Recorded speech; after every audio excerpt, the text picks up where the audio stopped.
VTS mall, വളരുന്ന ബന്ധം, തുടരുന്ന വിശ്വാസം. Opposite bus stand, Manjeri road, Pandikkad. കേന്ദ്ര സംസ്ഥാന സർക്കാരുകളുടെ ജനവിരുദ്ധ നയങ്ങൾക്കെതിരെ മുസ്ലിം ലീഗ് പെരിന്തൽമണ്ണ മണ്ഡലം കമ്മിറ്റി നടത്തുന്ന സപ്തദിന പദയാത്രയുടെ 6ാം ദിനം മേലാറ്റൂരിൽ സമാപിച്ചു. ടൗണിൽ നടന്ന സമാപന സമ്മേളനം യൂത്ത് ലീഗ് സംസ്ഥാന സെക്രട്ടറി PK ഫിറോസ് ഉദ്ഘാടനം ചെയ്തു. കേന്ദ്ര സംസ്ഥാന സർക്കാരുകളുടെ സാമൂഹ്യ വിരുദ്ധവും ജനവിരുദ്ധവുമായ നയങ്ങൾക്കെതിരെ മുസ്ലിം ലീഗ് പെരിന്തൽമണ്ണ നിയോജക മണ്ഡലം കമ്മിറ്റിയുടെ നേതൃത്വത്തിലാണ് അഭിമാനകരമായ അസ്തിത്വത്തിന് എന്ന പ്രമേയത്തിൽ സപ്തദിന പദയാത്ര നടത്തുന്നത്. മണ്ഡലം മുസ്ലിം ലീഗ് സെക്രട്ടറി B മുസമിൻ ഖാൻ ചടങ്ങിൽ അധ്യക്ഷത വഹിച്ചു.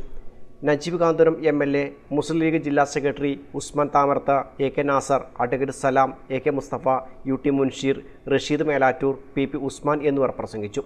പദയാത്രയ്ക്ക് AT Ummer Haji, P Shameer, VP Kareem, CK Ashraf, KB Muhammad, V Mashhood, PP Anas, E Ramlath, Jumaila, Ruqiya, Ilyas തുടങ്ങിയവർ നേതൃത്വം നൽകി.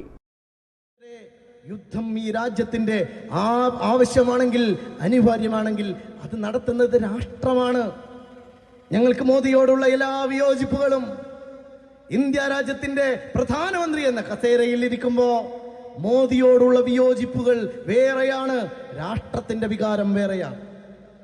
മോദി പക്ഷേ രാഷ്ട്രീയത്തെ വളരെ കുൽസിതമായ നിലപാടിലൂടെ ഈ ഒരു അറ്റാക്ക് ഉണ്ടായതുപോലും, മരണമുണ്ടായതുപോലും നമ്മൾ കണ്ട ഒരു മനോഹരമായ രംഗമുണ്ട്. നമ്മളുടെയൊക്കെ മനസ്സിനെ കുളിർപ്പിച്ച ഒരു രംഗമുണ്ട്.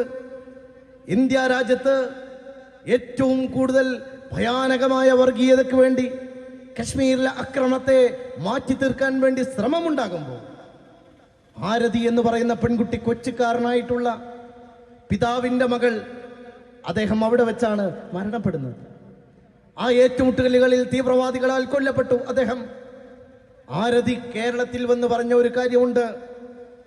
ആരതിയെ അവിടെ എല്ലാ ഹോസ്പിറ്റലിലേക്കും മരിച്ചു കിടക്കുന്നവരുടെ ബോഡി കാണാൻ വേണ്ടി ആരതി കാശ്മീരിലേക്ക് പോകുമ്പോൾ അച്ഛൻ എവിടെയാണ് മരിച്ചു കിടക്കുന്നത് എന്ന് ആരതിക്കറിയില്ല. ആരതി പറയുന്നു, ഞാൻ അവിടെ എത്തിയപ്പോൾ എനിക്ക് 2 പുതിയ സഹോദരങ്ങളെ കിട്ടി. അവർ 2 പേരും കശ്മീരികളാണ്, അവർ 2 പേരും ടൂറിസ്റ്റ് ഗൈഡുകളാണ്, അവർ 2 പേരും മുസ്ലിങ്ങളാണ്. അവരാണ് ഹോസ്പിറ്റലുകളിലേക്ക് എന്നെ കൊണ്ടുപോയി ഓരോ മൃതദേഹങ്ങളും കാണിച്ചു തന്ന് ഏതാണ് എൻ്റെ അച്ഛൻ്റെ ബോഡി എന്ന് തിരഞ്ഞെടുക്കുന്നതിന് വേണ്ടി എന്നെ കൊണ്ടുപോയ ആ സഹോദരങ്ങളുടെ മതം, അതാണ് ഇസ്ലാം. ആ മതത്തിലാണ് ഞങ്ങളും വിശ്വസിക്കുന്നത്. ആ മതമാണ് ഇന്ത്യയിലെ മുസ്ലിമിന്റെ മതമെന്ന് അഭിമാനത്തോടെ 1000 വട്ടം ഞങ്ങൾ പറയും. News bureau, Melattur.